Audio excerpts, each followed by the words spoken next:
Men don't lose their lives in one moment. They lose them in pieces. A year here, a compromise there, and before you know it, they bled out 2 decades without even realizing it. And when they finally wake up, it's not to a triumphant sunrise, but to the horror that their best years were given away for nothing. Something strange is happening in society right now, and most people sense it even if they cannot fully articulate it yet. There is a quiet absence spreading through everyday life, a noticeable emptiness where something familiar used to be. Streets feel different, workplaces feel thinner, relationships feel more fragile, and the social energy that once pushed everything forward seems to be fading. If you stay until the very end of this video, you will understand why this shift is not temporary, why it is not accidental, and why it may be irreversible. Before we go any further, make sure you like the video, share it, subscribe to the channel, and click the notification bell, selecting all so you never miss a single Angry Guy video the moment it goes live. If you want consistent, honest discussions like this that challenge comfortable narratives and force real reflection, that support helps more than you know. I also want you to check out Angry's Crypto Academy, which is linked in the description of this video. If you are serious about protecting your assets, safeguarding your future, and learning how to buy, sell, and trade crypto responsibly, that is where you start. And if you enjoy these Angry Guy videos and want to show direct support for the work, you can buy me a Red Bull using the link in the description as well. Now, let us talk about what has shocked society to its core. For decades, men were told that they were no longer needed in the ways they once were. They were told they were replaceable, outdated, or even harmful by default. They were told their instincts were wrong, their ambition was suspect, and their presence was something that needed to be managed rather than valued. Over time, these messages stopped being isolated opinions and became cultural background noise, repeated through media, institutions, and social expectations until they felt inescapable. Eventually, men did something unexpected. They listened. Men did not revolt, and they did not organize in loud, visible ways. Instead, they disengaged. They stopped approaching, stopped participating, stopped explaining themselves, and stopped trying to prove worth to systems that seemed uninterested in recognizing it. By 2025, this withdrawal became impossible to ignore. Dating participation dropped sharply. Workforce engagement among younger and middle-aged men declined. Public spaces felt quieter, not because they were safer or better, but because fewer men felt any reason to be there. This retreat did not happen because men suddenly became lazy or incapable. It happened because incentives disappeared. Human beings move toward meaning, not obligation. When effort is met with suspicion and contribution is met with criticism, withdrawal becomes rational. Men did not vanish overnight. They slowly stepped back, one decision at a time, until absence became the loudest statement they could make. The consequences of this shift are now unfolding in ways that few predicted, and even fewer are prepared to address. Economic systems rely on participation, not just consumption. While women account for a large share of consumer spending, men still carry a disproportionate share of tax burden, infrastructure maintenance, and system continuity. When men disengage, revenue declines quietly at first. Then pressure builds, services strain, costs rise, the system remains standing, but it begins to wobble. At the same time, many individuals are discovering something rarely discussed openly. The cost of being alone is not just emotional, it is structural. Living alone is more expensive than sharing resources. Single households pay more per person for housing, utilities, transportation, and daily survival. This is sometimes called the singles penalty, not as a moral judgment, but as an economic reality. When partnership disappears, efficiency disappears with it. What complicates this further is that men are not only withdrawing from romantic participation, increasingly, they are withdrawing from one another. Fewer male friendships form, Fewer mentorships develop. Fewer informal networks exist where skills, ideas, and experience are passed from one generation to the next. This matters more than most people realize. Creativity depends on circulation. Knowledge depends on transmission. When communication breaks down, creation slows. Society does not collapse immediately when creation slows. It coasts, it survives on momentum built years or decades earlier. Systems continue to function because they were designed to last, not because they are being actively renewed. But eventually, components fail. When they do, replacement requires expertise, experience, and willingness. Those things cannot be automated easily, and they cannot be summoned on demand. This is where the assumption that technology can seamlessly replace human participation begins to break down. Artificial intelligence can streamline tasks and improve efficiency in specific areas, but it cannot replicate broad contextual judgment, hands on skill, or lived experience across complex systems. It cannot mentor, it cannot adapt intuitively to unexpected failures in physical infrastructure, it cannot substitute for institutional memory that exists only because people once cared enough to maintain it. Some public figures have begun to acknowledge that young men are disengaging at unprecedented levels. The concern, however, often feels misplaced. The alarm is not rooted in empathy for men themselves, but in fear of what happens when the engines that quietly kept everything running begin to shut down. A system that discourages participation eventually faces the consequences of that discouragement.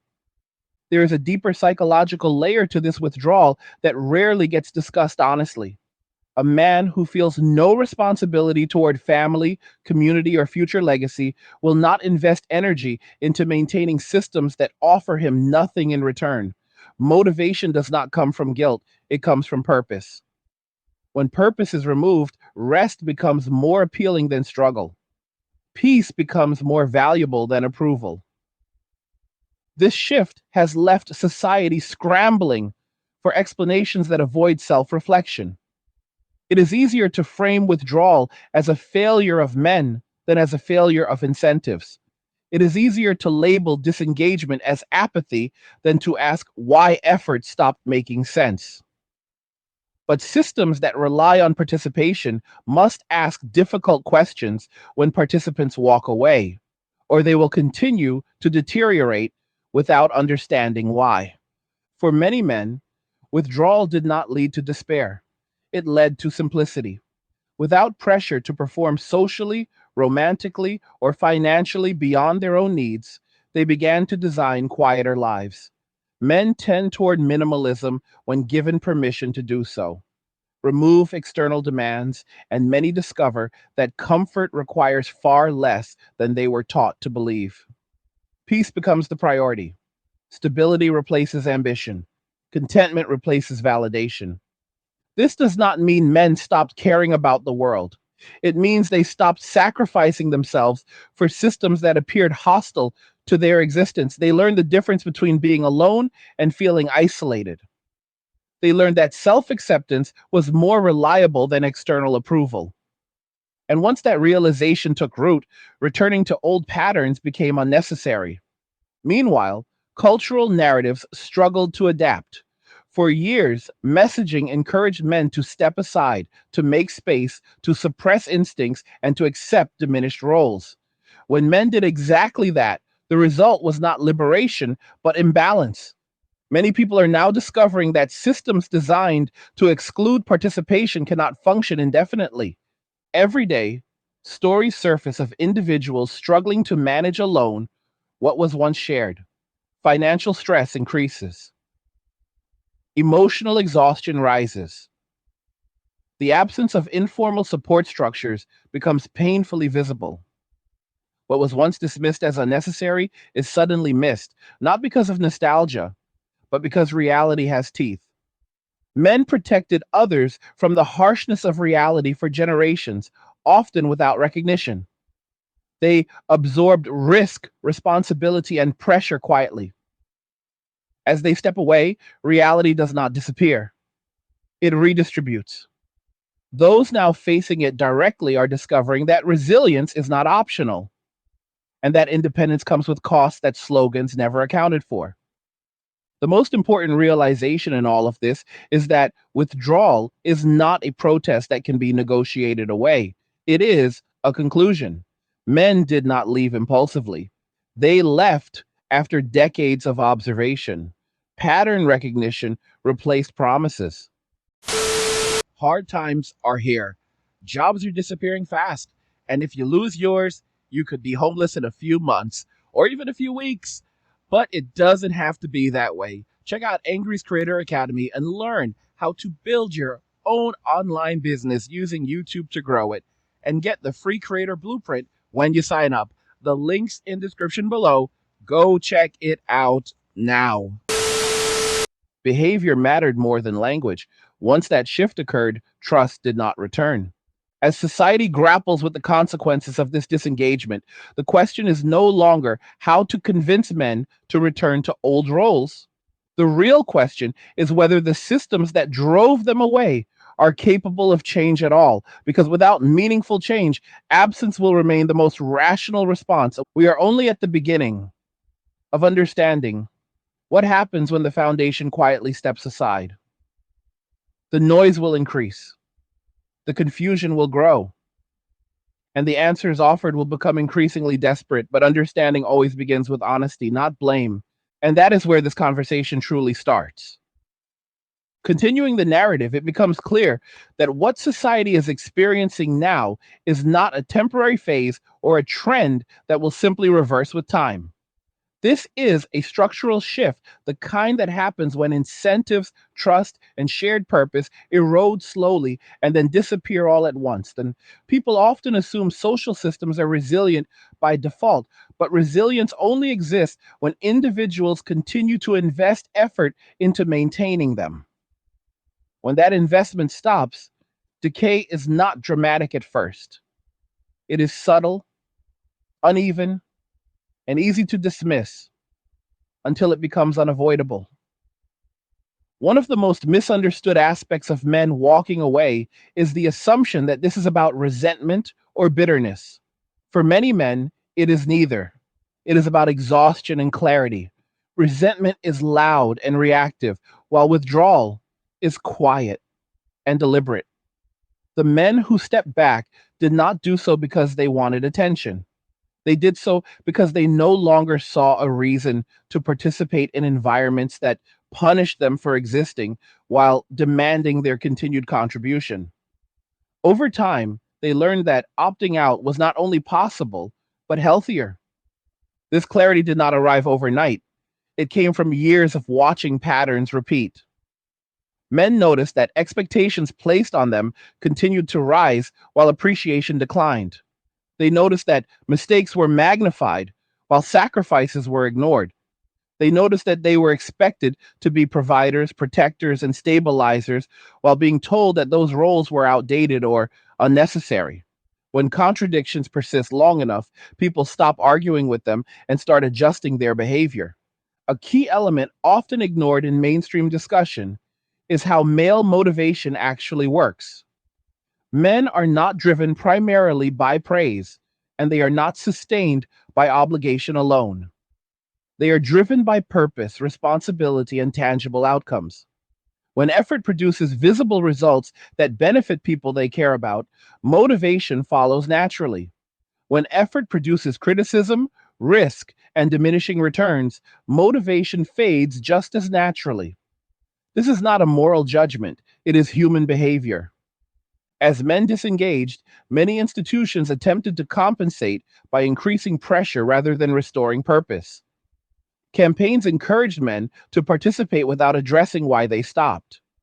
Messaging focused on obligation rather than value. This approach failed because it misunderstood the problem. You cannot guilt people into caring, and you cannot shame people into building systems they no longer trust. The workplace provides a clear example of this breakdown. Many men once tied their identity to professional contribution. Work was not just income, it was structure, meaning, and social validation. As workplaces became increasingly adversarial environments where men felt scrutinized rather than respected, that identity eroded. Remote work accelerated this process by removing social anchors that once kept men engaged, even when dissatisfaction grew. Without a strong reason to stay, many quietly checked out. This withdrawal has consequences beyond productivity metrics. Workplaces lose informal mentorship. Younger employees lose guidance that cannot be replaced by training modules. Problem solving becomes rigid because fewer people are willing to take responsibility for outcomes. Innovation slows not because people lack intelligence, but because they lack incentive to invest emotionally in long term success. When responsibility becomes risk without reward, avoidance becomes rational. The same pattern appears in education, community involvement, and civic life. Men once participated heavily in volunteer roles, local leadership, and informal support networks. As these spaces became politicized or hostile, participation declined. Not because men lost the ability to care, but because they lost the freedom to contribute without being framed as a problem. When participation requires constant self censorship, silence becomes easier. An overlooked consequence of this disengagement is how it affects younger generations. Boys learn by observing outcomes, not listening to slogans. When they see older men withdrawing and finding peace outside traditional structures, they internalize that lesson. They learn that effort does not guarantee respect and that participation does not guarantee fairness. As a result, many never fully engage in the first place. They skip steps that once defined adulthood because those steps no longer lead where they were promised. This creates a feedback loop that accelerates decline. Fewer engaged men means fewer mentors. Fewer mentors means fewer skilled replacements. Over time, entire categories of knowledge thin out. Trades, technical expertise, and institutional memory become rare. Systems that relied on redundancy suddenly find themselves fragile. One failure cascades into another because there is no one left who knows how things used to work or why. The assumption that these gaps can be filled quickly misunderstands how expertise develops. Skill is not just information, it is experience layered over time. It requires repetition, failure, and context. When participation drops for long enough, rebuilding becomes nearly impossible within a single generation. The loss is not dramatic, but it is permanent. At the cultural level, this shift exposes how dependent society was on male self sacrifice. For years, men absorbed pressure silently, believing that endurance was part of responsibility. When they stopped, the absence revealed how much had been taken for granted. Tasks once completed without recognition now go undone. Problems once solved quietly now linger. The system does not adapt gracefully, it stumbles. Many narratives attempt to frame this as a failure of men to evolve. But evolution does not mean enduring harm indefinitely.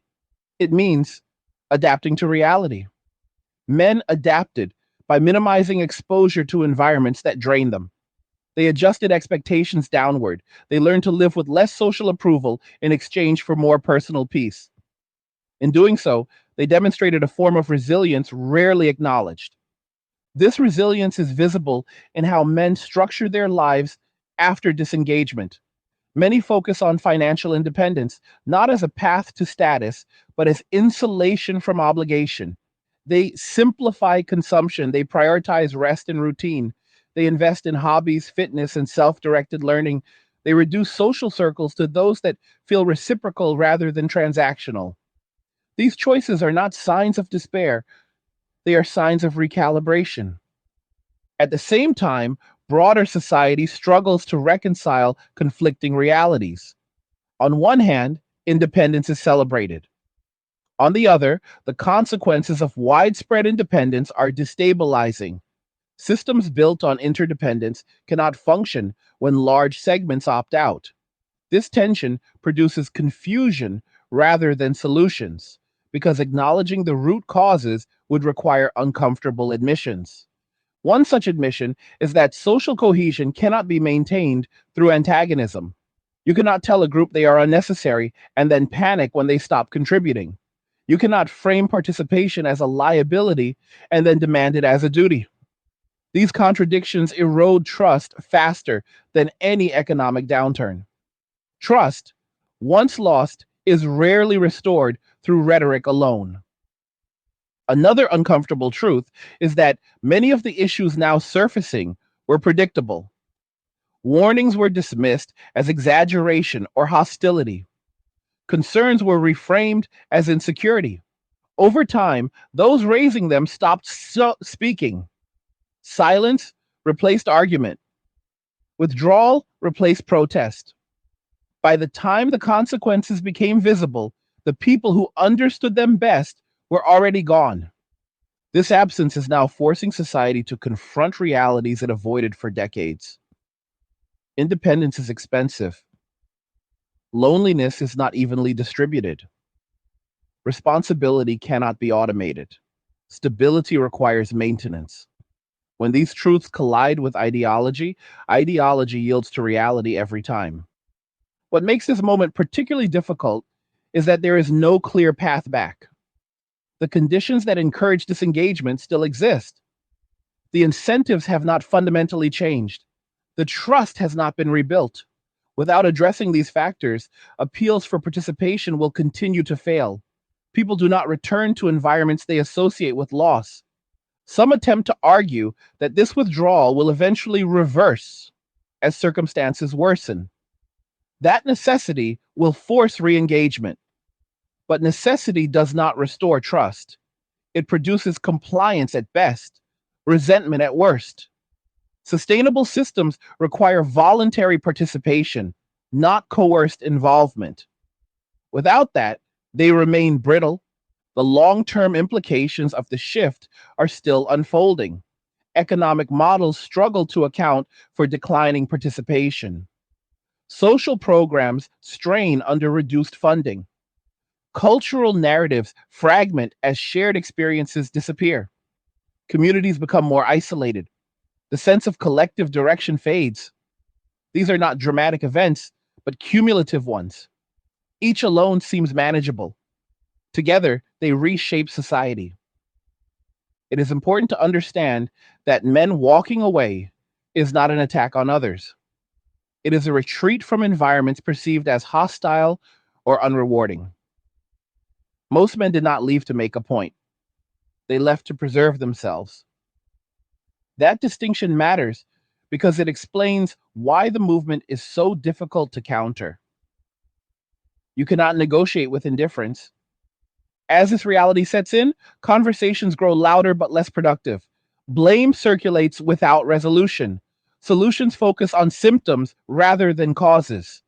Meanwhile, those who step back continue building lives that require less from systems that once demanded everything. They are not waiting to be invited back. They are learning how little they need. This recalibration exposes a fundamental truth about human behavior. People participate when they feel valued, protected, and respected.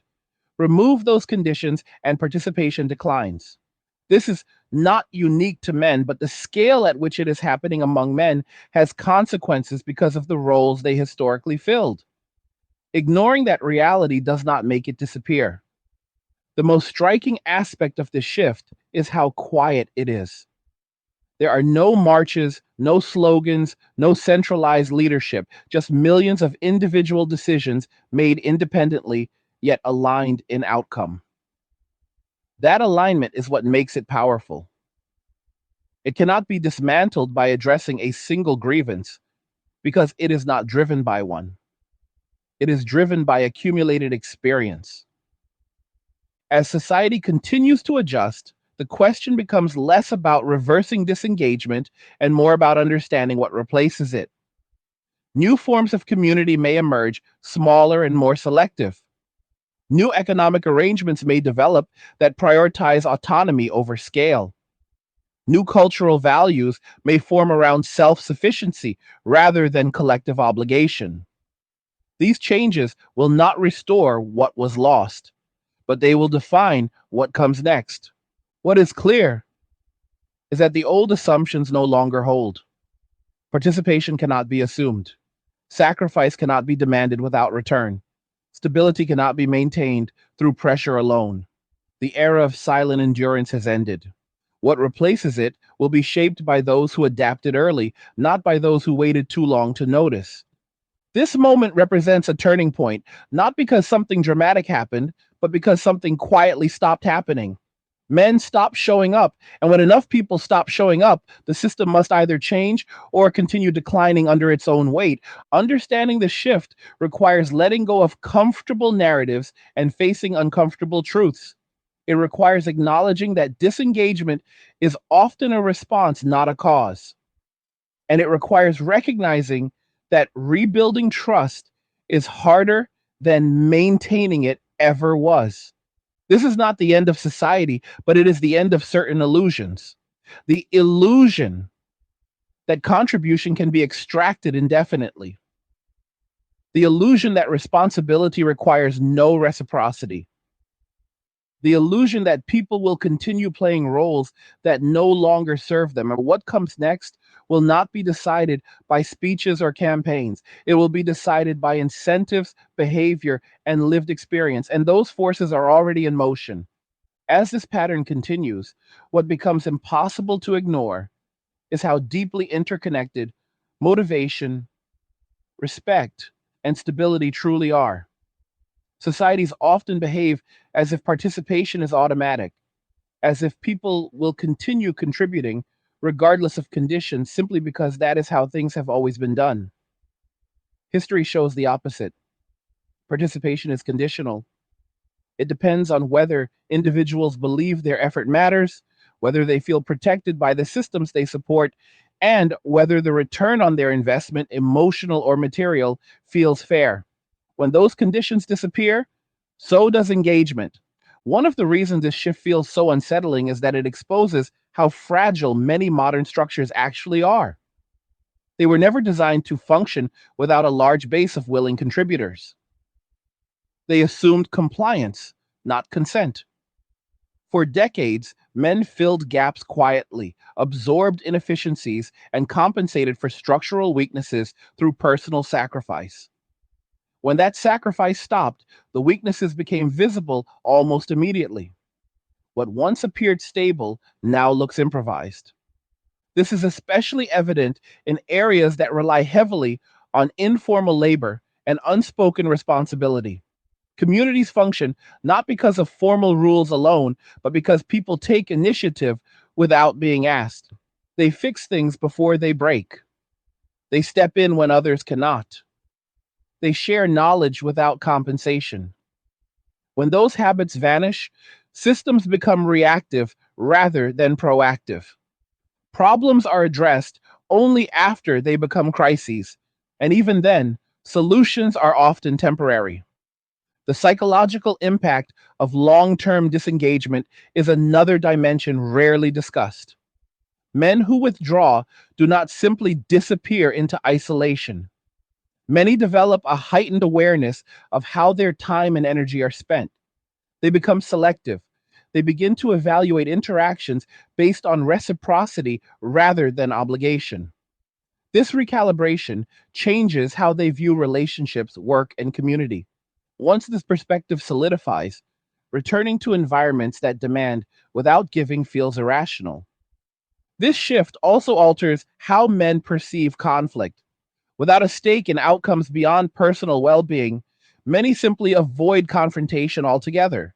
They stop arguing, stop persuading, stop trying to correct narratives that misrepresent them. Silence replaces debate. From the outside, this can look like apathy. In reality, it is disengagement from games perceived as unwinnable. When effort does not change outcomes, effort ceases. Over time, this silence reshapes public discourse. Without dissenting voices, narratives become more extreme and less grounded. Ideas circulate without challenge. Policies are implemented without considering second order effects. When consequences appear, they are often blamed on external forces rather than internal decisions. The absence of pushback creates an echo chamber that reinforces the very conditions driving disengagement in the first place. And another overlooked aspect is how withdrawal affects personal development. Traditional paths encourage men to delay gratification, invest in long term goals, and build resilience through responsibility. As those paths lose relevance, men adjust by prioritizing immediate stability over distant promises. This does not mean abandoning ambition entirely, but it does mean redefining success. Success becomes measured by peace, autonomy, and control over one's environment rather than status or recognition. This redefinition has ripple effects across culture. Industries built on aspiration struggle when aspiration declines. Marketing narratives lose potency when audiences no longer seek validation through consumption. Social pressure weakens when individuals no longer care about approval from groups they do not respect. The economy adapts slowly, often misinterpreting these changes as cyclical rather than structural. At the same time, the myth that disengagement equates to failure persists. Men who opt out are often portrayed as lacking drive or purpose. This framing ignores the possibility that purpose can exist outside sanctioned roles. It also ignores the reality that many men find more meaning in smaller, self directed lives than in large systems that treat them as expendable. Purpose does not require visibility, it requires alignment. As more men choose alignment over approval, collective expectations begin to fracture. Social contracts rely on shared assumptions about responsibility and reward. When those assumptions diverge, the contract weakens. People no longer agree on what is owed to whom. Obligations feel one sided. Trust erodes. Cooperation becomes transactional rather than instinctive. This erosion is most visible in moments of stress. Crises reveal whether systems are supported by genuine commitment or mere habit. When emergencies arise, participation depends on whether people feel invested in outcomes. Increasingly, many men do not. They comply when necessary, but avoid voluntary contribution. The difference between obligation and willingness becomes stark. Attempts to reverse this trend often focus on surface level incentives, financial benefits, public campaigns, or symbolic gestures are introduced without addressing deeper issues of respect and agency. These efforts rarely succeed because they treat disengagement as a misunderstanding rather than a conclusion. People who leave after long consideration are not persuaded by slogans. There is also a generational component to this shift. Younger men are entering adulthood with fewer illusions about traditional pathways. They have observed outcomes, not promises. They see the toll taken on those who followed prescribed roles without receiving the security they were promised in return. As a result, many choose different priorities from the outset. They are less likely to overextend, less likely to commit blindly, and less likely to tolerate environments that feel adversarial. This generational awareness accelerates change. When fewer people enter systems already under strain, those systems struggle to renew themselves. Leadership pipelines thin, institutional memory fades, reforms become reactive rather than strategic. The cycle repeats, each iteration weakening the structure further. What makes this especially challenging is that disengagement does not produce immediate catastrophe, it produces slow decline. Metrics worsen gradually. Warning signs are dismissed as anomalies. By the time urgency is acknowledged, options are limited. Rebuilding trust takes longer than maintaining it ever did, and some losses cannot be recovered at all. In many ways, this moment mirrors historical periods where social contracts failed quietly rather than violently. People did not revolt, they adapted individually, they withdrew support incrementally. Over time, the system lost coherence, not because it was overthrown, but because it was abandoned. These transitions are harder to recognize precisely because they lack spectacle.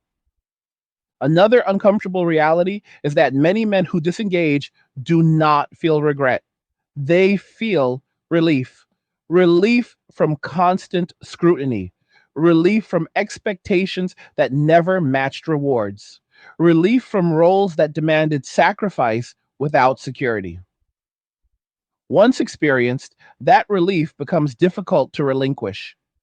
Returning to old patterns would require not just improved conditions, but restored trust, something far harder to achieve. This relief is often mistaken for selfishness. In reality, it reflects a recalibration of boundaries. Boundaries emerge when individuals realize that unlimited availability leads to depletion. Men learned that saying no was not a failure, but a necessity. This lesson reshapes behavior long after initial disengagement. As boundaries solidify, interactions become more intentional. Men choose fewer commitments, but those they choose are more sustainable. They invest deeply in areas they control and withdraw from those they do not. This selectivity challenges systems built on broad participation and diffuse responsibility. Fewer people are willing to carry weight that others assign without consent. The cultural response to this selectivity has been inconsistent. Some recognize it as a rational adaptation to changing conditions. Others view it as a threat to collective ideals. This tension fuels ongoing debate, but debate alone cannot restore participation. Behavior changes when incentives change, not when narratives intensify. The idea that disengagement can be reversed through moral pressure misunderstands human motivation. Moral appeals work when people feel aligned with the values being invoked. When alignment is absent, pressure breeds resistance or withdrawal. Many men no longer feel aligned with institutions that demand loyalty without offering protection.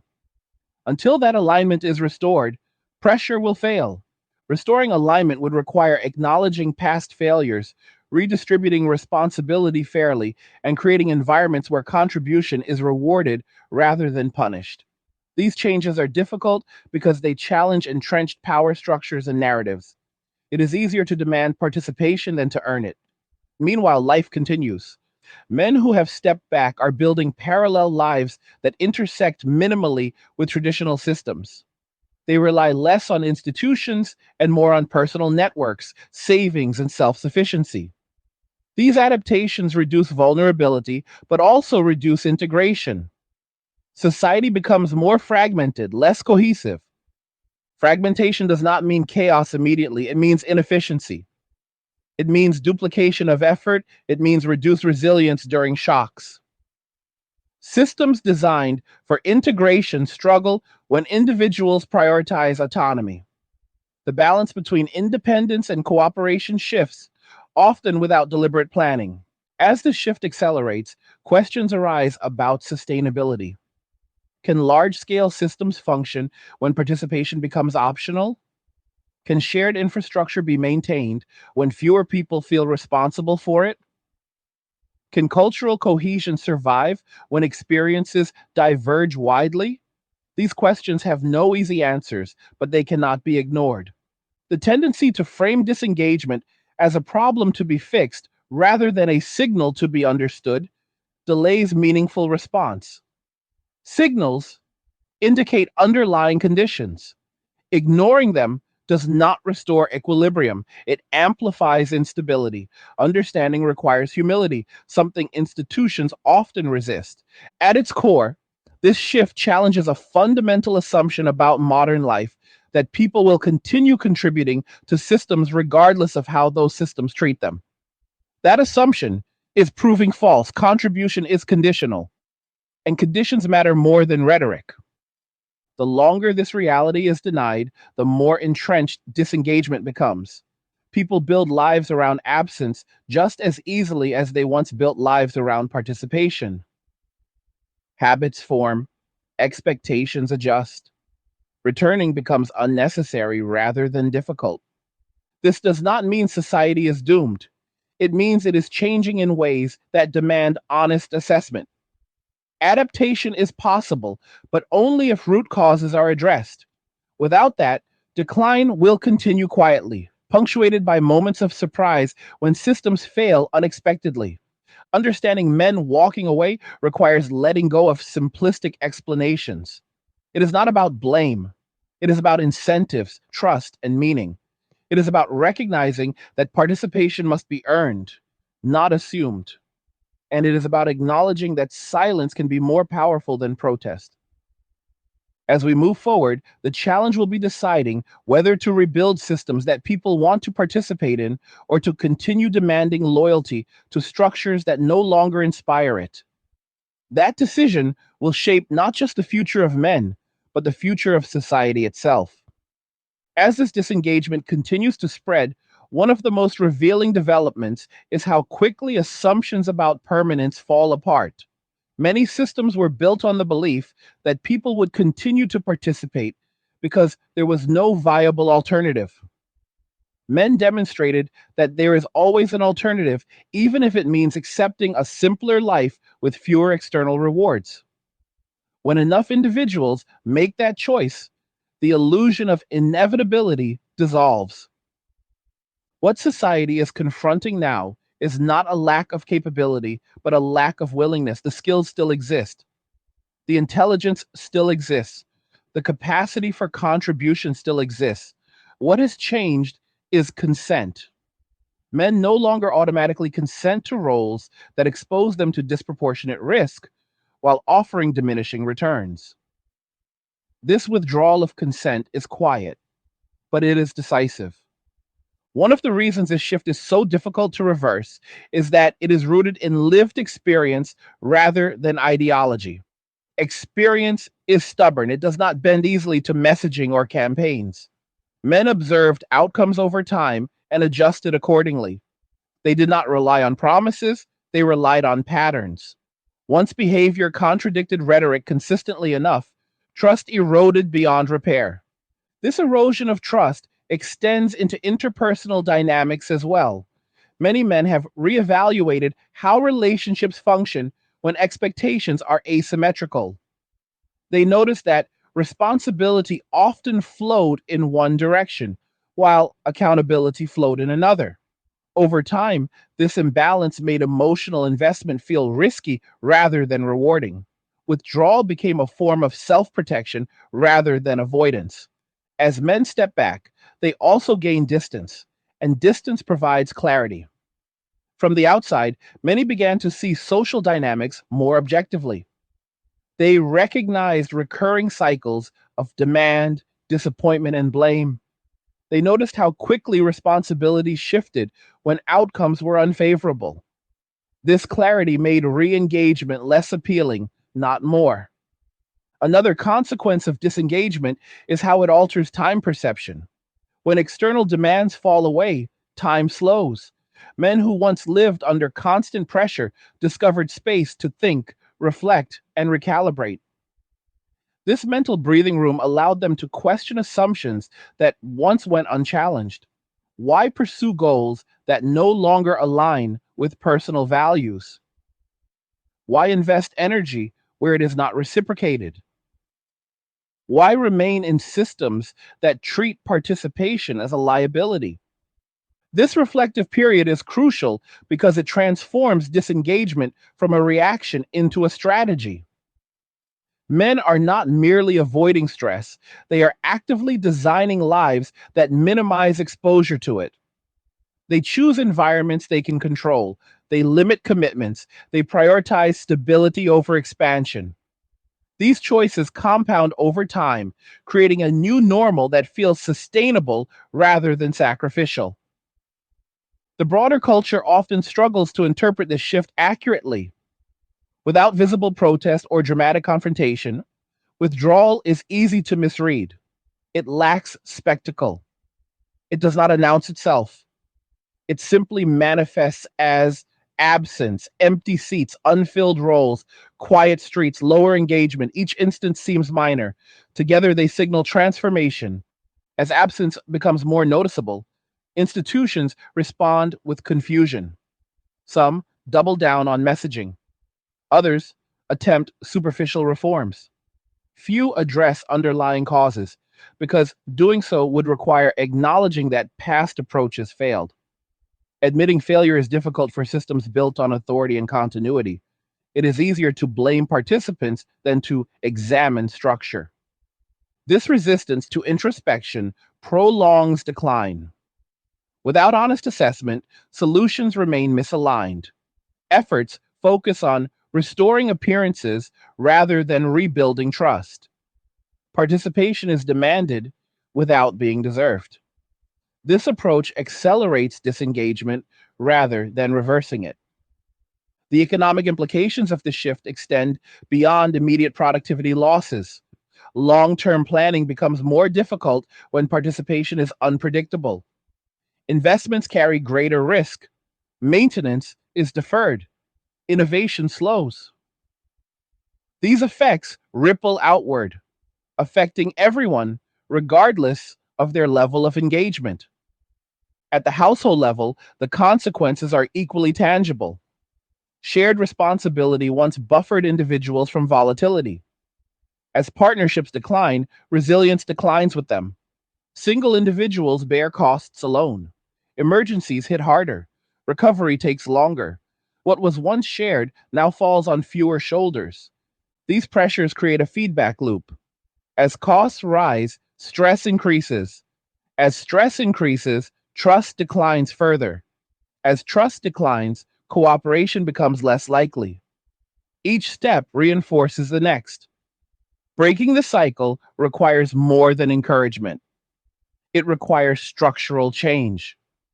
The idea that society can simply wait out this phase assumes that disengagement is reversible by default. Evidence suggests otherwise. Once people adapt to autonomy, they rarely return to dependency willingly. Habits form around independence just as they once formed around participation. Over time, the idea of returning feels unnecessary rather than appealing. This is particularly true for men who have found peace in withdrawal.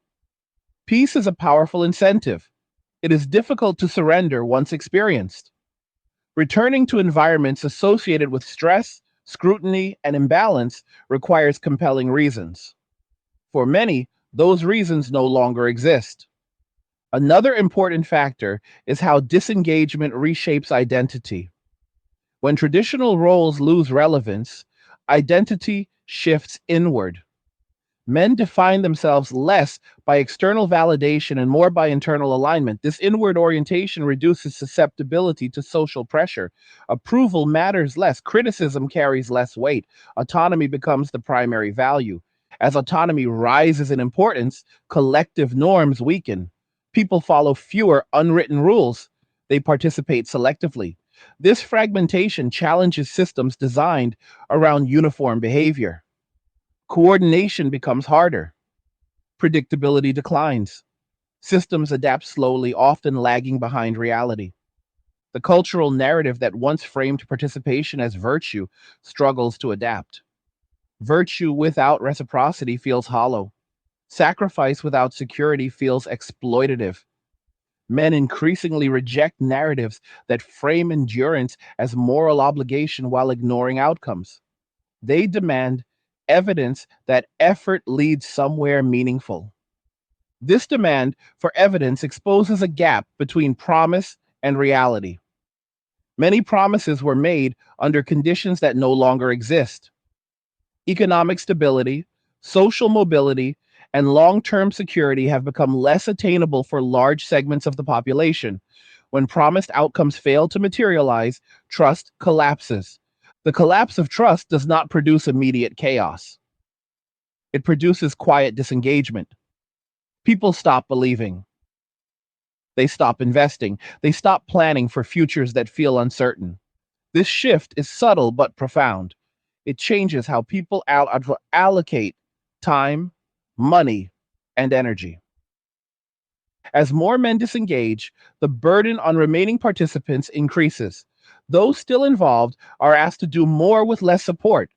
Burnout accelerates, turnover rises, the pool shrinks further. This dynamic mirrors ecological collapse, where loss of keystone contributors destabilizes entire systems. Attempts to replace lost participation through automation or policy adjustments offer limited relief. Technology can enhance efficiency, but cannot replace judgment, responsibility, or accountability. Policies can mandate compliance, but cannot inspire commitment. Without commitment, systems remain fragile. The emotional dimension of the shift is often overlooked. Men who disengage are frequently portrayed as emotionally detached.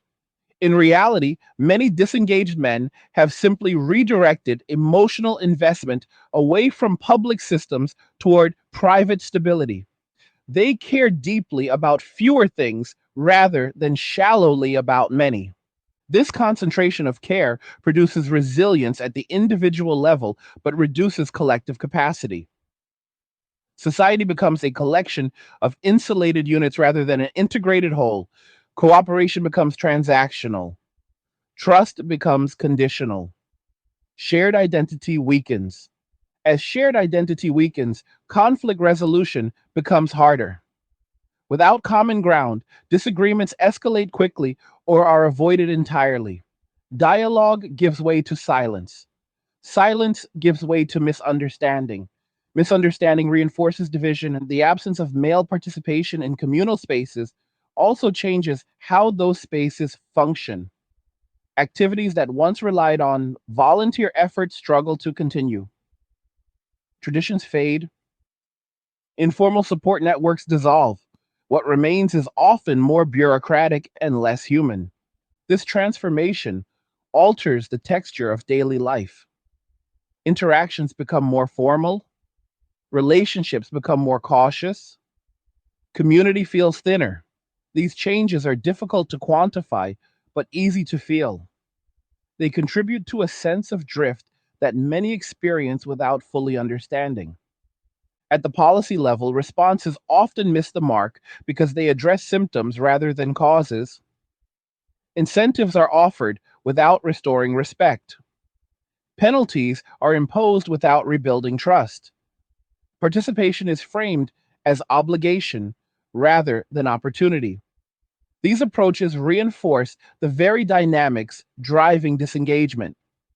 Restoring participation would require reversing this framing. It would require creating environments where contribution is valued, protected, and rewarded. It would require acknowledging mistakes rather than denying them. It would require redistributing risk more fairly. These steps are challenging but necessary. Without them, disengagement will continue to normalize. Younger generations will treat withdrawal as default rather than exception. Systems will adapt by shrinking rather than reforming. Society will become less ambitious, less cohesive, and more risk averse. This does not mean progress stops entirely. It means progress becomes uneven. Innovation occurs in pockets rather than across systems. Stability exists locally rather than globally. Inequality increases as those with autonomy thrive, while others struggle within failing structures. The long term result is a society that functions, but not optimally. It survives, but it does not flourish. It maintains order, but it loses momentum. This outcome is not inevitable, but it becomes likely when root causes remain unaddressed. Understanding men walking away requires seeing it as an adaptive response to changing conditions rather than a moral failing. It requires acknowledging that participation must make sense to those being asked to give it. It requires humility from institutions accustomed to compliance. The silence surrounding disengagement is not emptiness, it is communication. It signals boundaries. It reflects decisions made after careful observation. Ignoring that signal does not erase it, it amplifies its consequences. As society moves forward, the choice is not between forcing participation and accepting decline. The choice is between reforming systems to earn trust and continuing down a path of gradual fragmentation. That choice will shape the next generation's expectations and behavior. Men walking away is not the end of connection, it is the end of unquestioned obligation. What replaces it will depend on whether systems can adapt to this reality or continue insisting on a past that no longer exists. As this transformation deepens, it begins to reshape how people understand intimacy, cooperation, and shared responsibility. When participation is no longer assumed, every interaction changes its character. Relationships become more deliberate. Commitments are weighed carefully.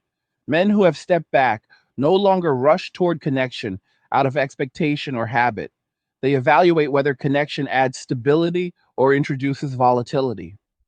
This recalibration alters the rhythm of social life in ways that are subtle but far reaching. Intimacy, in particular, undergoes a quiet redefinition. For a long time, intimacy was framed as an essential milestone, a marker of success or maturity.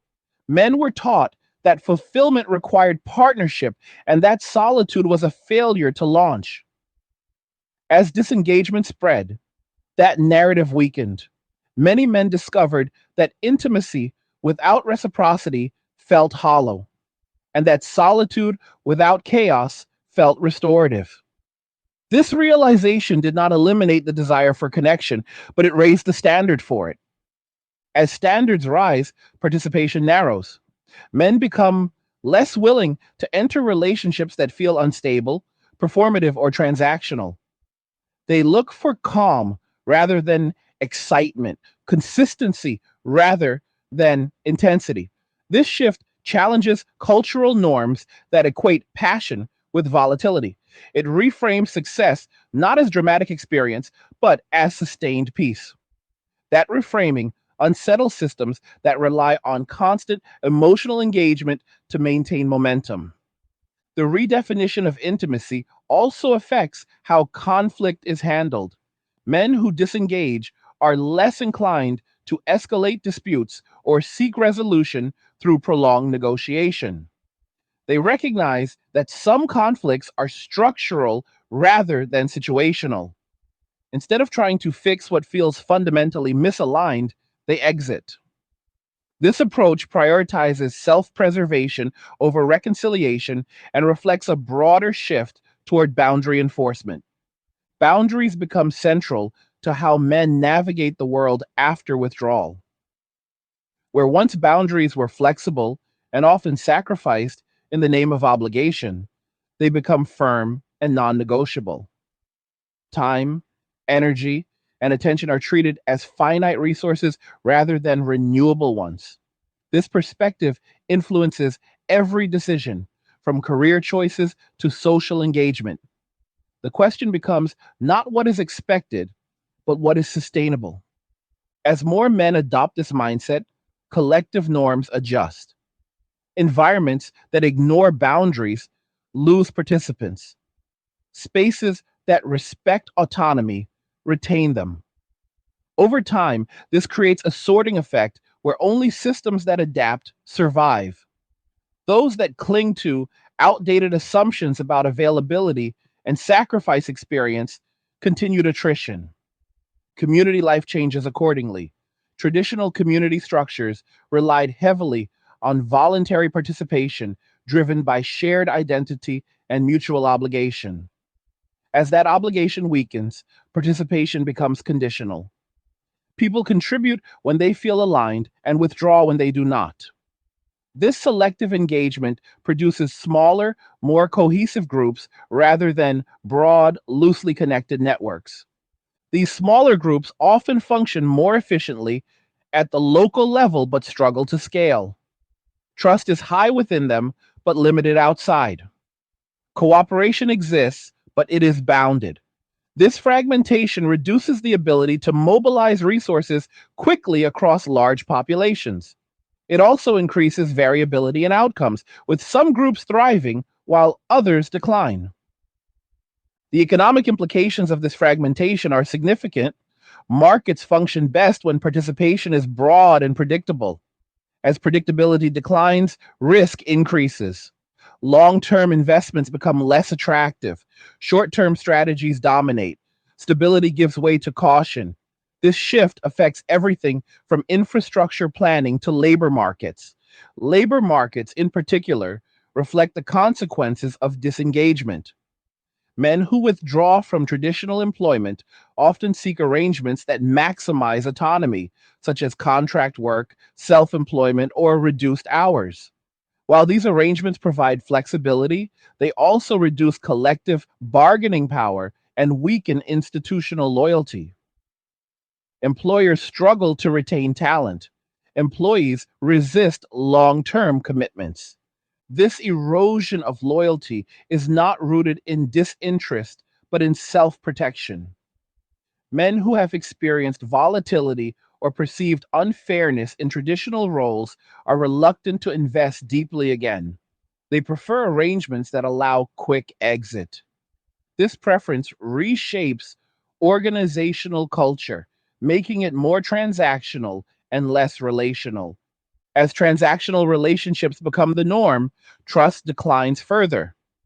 Without trust, collaboration requires oversight. Oversight increases friction.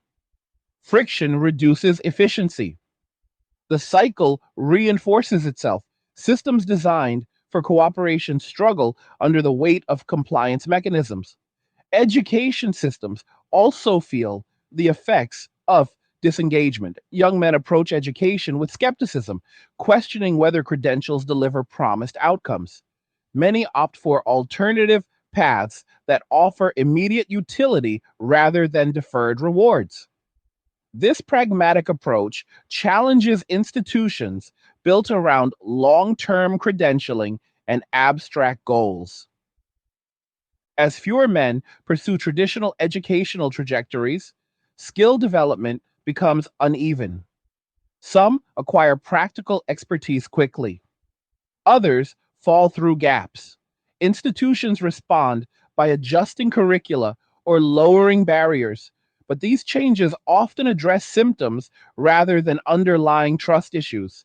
Without confidence in outcomes, participation remains selective. The cultural conversation around masculinity evolves in response to these shifts. Traditional narratives that emphasized endurance and provision lose resonance. New narratives emerge that prioritize autonomy, self knowledge, and restraint. Masculinity becomes less about external achievement and more about internal coherence. This evolution unsettles those invested in older models but resonates with men seeking stability. Internal coherence becomes a guiding principle. Men evaluate choices based on alignment with personal values rather than external validation. This inward focus reduces susceptibility to social pressure, but also reduces willingness to compromise. Cooperation becomes a choice rather than an obligation. As cooperation becomes optional, governance faces new challenges. Policies rely on compliance, but compliance without legitimacy is fragile. When people do not believe systems serve them, they comply minimally. Enforcement replaces trust. Costs rise. Effectiveness declines. Attempts to strengthen enforcement often backfire by reinforcing perceptions of hostility. Men who already feel alienated interpret increased pressure as confirmation that disengagement was justified. They withdraw further, finding ways to minimize exposure. The system responds with more pressure. The cycle continues. Breaking the cycle requires restoring legitimacy.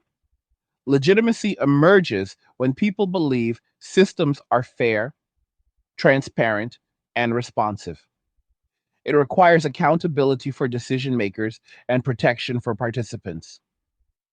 Without these elements, appeals for cooperation ring hollow. Restoring legitimacy is difficult because it demands structural change rather than symbolic gestures. It requires redistributing risk and reward more equitably. It requires listening to those who left rather than speaking over them. It requires acknowledging harm rather than denying it. Many institutions struggle with this process because it challenges their self image. Admitting failure threatens authority. Yet, without admission, reform lacks credibility. People are unlikely to re engage with systems that refuse to acknowledge why they left. Meanwhile, men who have disengaged continue adapting. They develop skills that reduce dependence on external systems. Financial literacy, self maintenance, and personal discipline become priorities. These skills increase resilience, but also reduce incentives to rejoin collective structures. As resilience increases at the individual level, vulnerability shifts elsewhere. Systems that once relied on surplus effort now operate at capacity. There is little margin for error. Shocks have greater impact.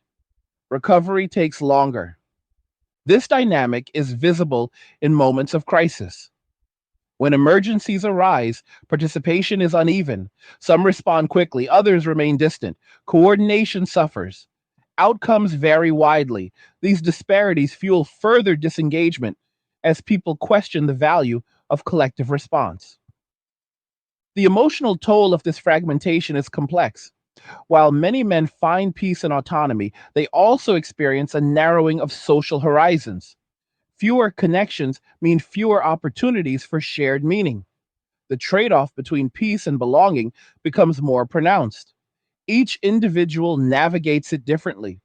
Some find fulfillment in solitude and self directed projects, others build small communities around shared interests.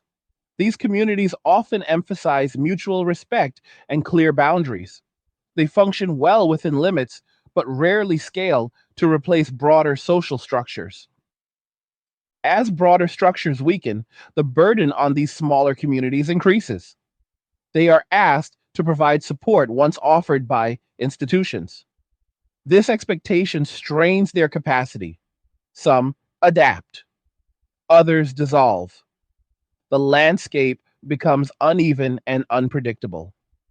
The unpredictability of outcomes fuels anxiety among those still invested in traditional systems. They sense instability but struggle to articulate its cause. Narratives focus on surface level issues rather than underlying disengagement. Solutions remain reactive. Reactive solutions rarely address root causes. They provide temporary relief without restoring trust. Over time, this pattern breeds cynicism. People stop expecting meaningful change. They adjust expectations downward. Lowered expectations reshape ambition. Collective goals shrink. Long term planning gives way to short term management as skirts of societies become cautious, prioritizing stability over growth. Innovation slows not because creativity disappears, but because risk tolerance declines. Risk tolerance declines when people feel unsupported.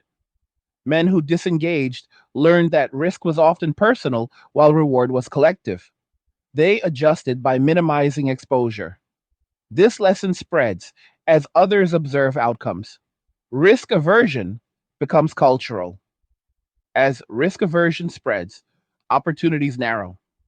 Systems designed to encourage experimentation struggle. Failure becomes more costly. Success becomes rarer. The overall pace of change slows. This slowdown is not immediately catastrophic, but it accumulates. Over time, societies lose competitive edge. Adaptation lags. External pressures intensify. Internal cohesion weakens. The gap between potential and reality widens. Understanding this trajectory requires acknowledging that disengagement is both a cause and a consequence of structural weakness.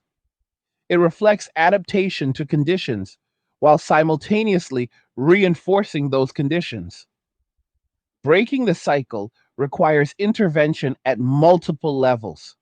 Intervention must begin with listening, Not performative listening, but genuine engagement with those who withdrew. It requires asking why participation stopped and accepting answers that may be uncomfortable. Without this step, reform efforts lack foundation. Listening must be followed by action. Policies must reflect stated values. Accountability must be visible. Risk must be shared. Rewards must be proportional. These changes signal seriousness and invite reconsideration. Even then, re engagement will be gradual. Trust rebuilds slowly. Some losses are permanent. Not everyone will return. Systems must adapt to a smaller, more selective base of participation. Adaptation may involve decentralization, increased flexibility, and recognition of autonomy. Large systems may need to accept reduced scope in exchange for sustainability. Smaller, more responsive structures may replace monolithic ones. This transformation challenges assumptions about progress. Progress may no longer mean expansion, but refinement, like not doing more, but doing better, not reaching everyone, but serving those who choose to participate.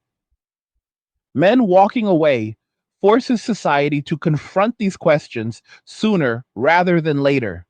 It exposes vulnerabilities that were long masked by compliance. It reveals the limits of pressure based systems. It highlights the importance of consent in collective life. This moment is uncomfortable because it demands change without offering easy solutions. It asks institutions to earn participation rather than assume it. It asks individuals to balance autonomy with cooperation.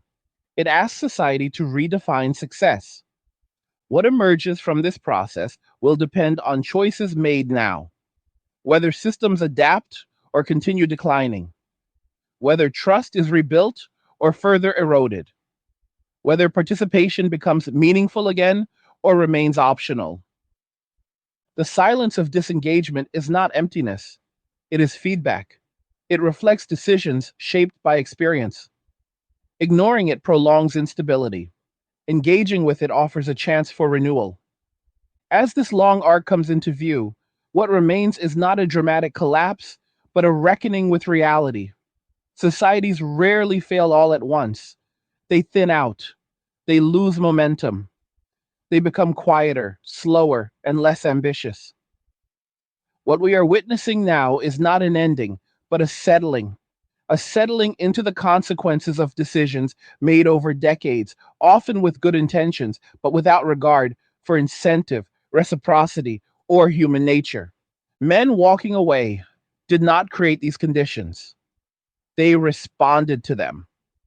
That distinction matters because it reframes the conversation from blame to causality. Blame looks backward and demands punishment. Causality looks forward and demands understanding. Without understanding, there is no path forward, only repetition of the same mistakes with increasing intensity. At this stage, the most common response is denial. Denial that disengagement is widespread, denial that it is durable, denial that it reflects rational decision making rather than emotional reaction. Denial persists because acknowledging reality would require confronting uncomfortable truths about how systems were built and who bore the costs of keeping them running. It is easier to assume participation will return on its own than to accept that trust has been spent. But trust is not an abstract concept. It is built through repeated evidence that effort leads to fair outcomes. When that evidence disappears, trust erodes regardless of messaging. Men learned this lesson slowly and thoroughly. Once learned, it does not unlearn easily. Experience outweighs rhetoric every time.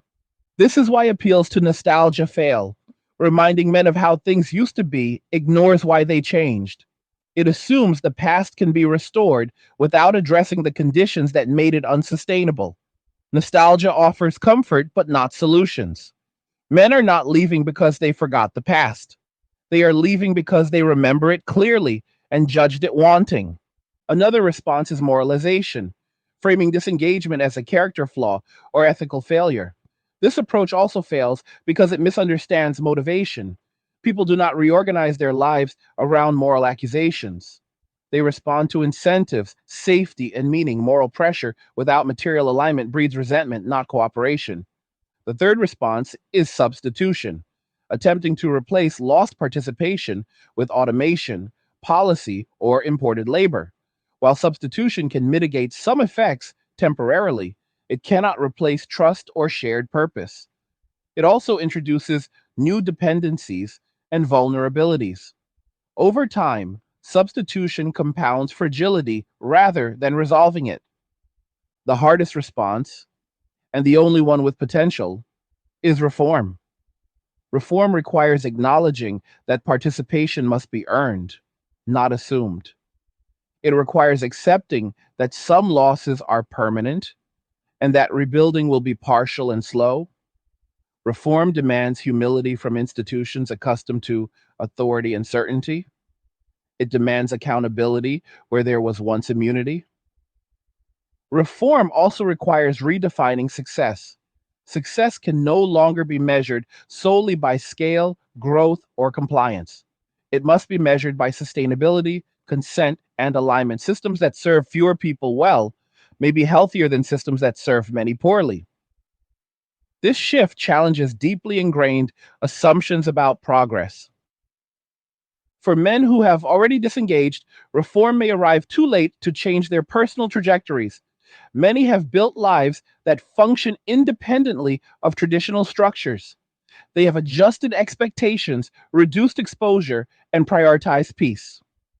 For them, re engagement is not a goal, stability is. This reality frustrates those seeking quick fixes. There is no switch to flip, no policy to pass that restores what was lost. Participation cannot be summoned on command. It must be invited through consistent action over time. Even then, not everyone will return. Some bridges, once crossed, remain behind. What emerges instead is a new equilibrium. Fewer people participating more deliberately, smaller systems with clearer boundaries, relationships based on mutual respect rather than obligation, work structured around autonomy rather than endurance, community formed through choice rather than assignment. This equilibrium is neither utopia nor collapse. It is adaptation. It reflects a society learning slowly and unevenly that human beings are not infinite resources. That effort has limits. That meaning matters as much as outcome. That people withdraw not because they hate society, but because they wish to preserve themselves within it. The cost of this adaptation is fragmentation. Shared narratives weaken. Collective ambition shrinks. Coordination becomes harder.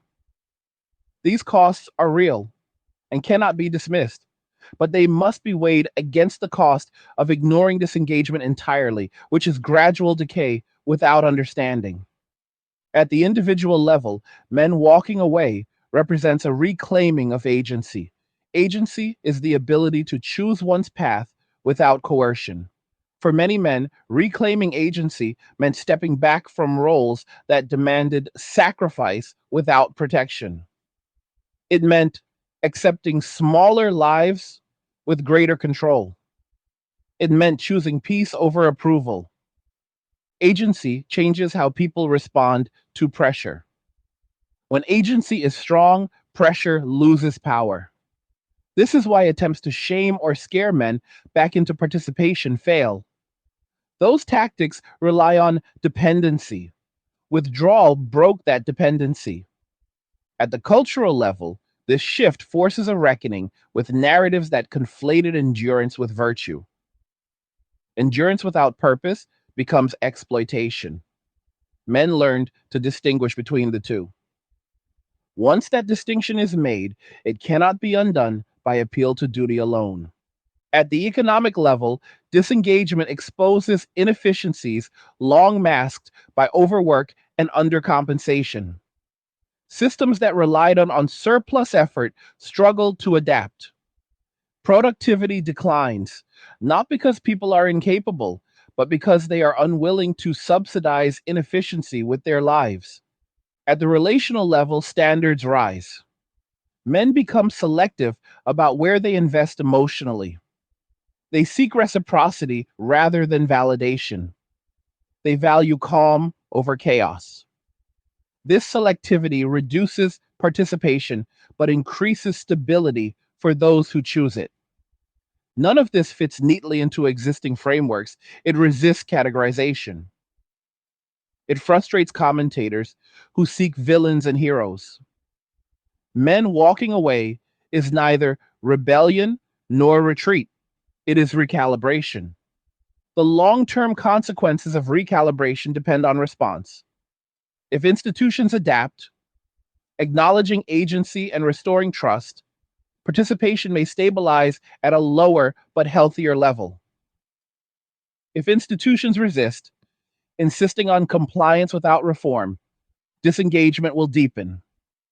The danger lies not in fewer men participating, but in refusing to understand why they stopped. Ignorance turns adaptation into decline. Understanding turns adaptation into evolution. Evolution does not preserve everything, it selects. Some structures will fade, others will transform. New forms of cooperation will emerge that prioritize consent and clarity. These forms may be smaller, quieter, and less visible, but they may also be more resilient. Resilience will matter more than scale in the years ahead. Systems that can operate with fewer inputs, less pressure, and clearer incentives will survive. Those that require constant sacrifice will not. Men walking away has already reshaped expectations. Younger generations are watching. They are learning that participation is a choice, not a requirement. That lesson will shape their decisions long after current debates fade. Whether this leads to renewal or further fragmentation depends on whether society is willing to learn from silence. Silence is not absence of communication. It is communication that has not been translated. The translation is simple, though not easy. People want their effort to matter. They want fairness. They want protection proportional to responsibility. They want the freedom to leave when those conditions disappear. This is not a radical demand. It is a human one. If systems can meet it, participation may return in new forms. If not, disengagement will remain rational. Men walking away is not about rejecting society, it is about refusing to be consumed by it. It is about drawing boundaries where none existed. It is about choosing stability over struggle for its own sake. The future will be shaped by those choices, whether acknowledged or not. And now I want to hear from you. What did you think about what we discussed today? Do you agree with this assessment or do you see it differently? Leave a comment and share your thoughts because these conversations matter more than ever. Like the video if you like it, don't forget to subscribe. And if you like the video, share the video. And just remember that all roads lead to MWA, Men Walking Away, and cheers. Nothing says you care like crypto. Nothing can compare. Nothing says you care like crypto. Oh, nothing can compare to crypto.